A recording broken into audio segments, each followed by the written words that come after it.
Tonight, a small community in Oxford is remembering a teenage boy who died yesterday in the River Thames. They spelled out LLB, Long Live Baltazar, in tea lights, forever 14, paying tribute to a boy who, I'm told, had been swimming in this spot many times before.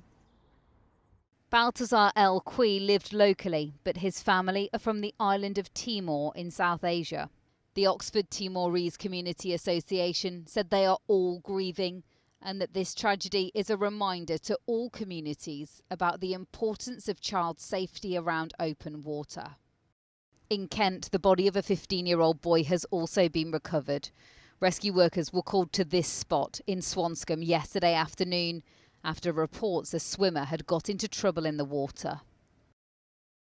Across England and Wales, there have been multiple deaths every single day this week in open water during this hot May heatwave. 11 people are dead, 9 are children.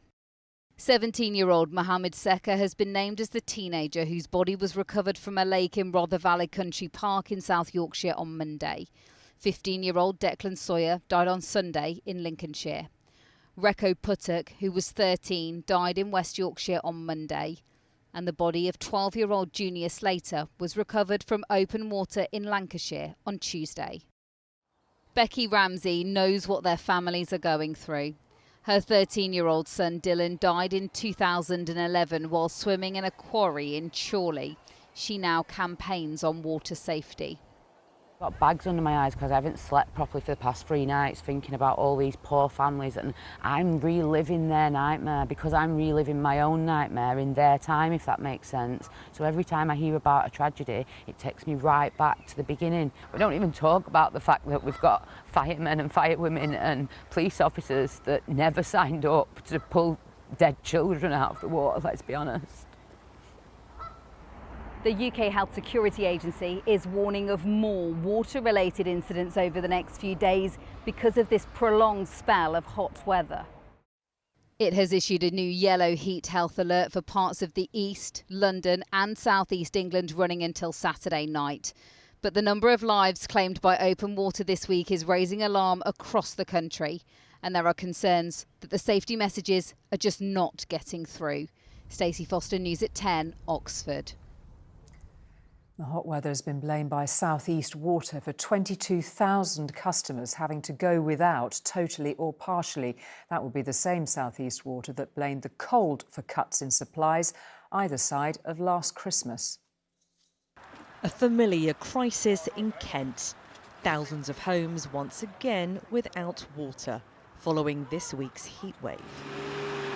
And like supplies, patience is running dry. We've all had to sit in hours of queues just to get water, which is a bit ridiculous, you know. Can't have a shower half the time because you can never trust it. It's always on and then it's off, and then when it comes back on again it just goes mental. I'm not happy at all, no. I'm not going to be paying my bill this month. South East Water says soaring demands this past week pushed supplies to the limit, with customers urged to ration for essential needs only.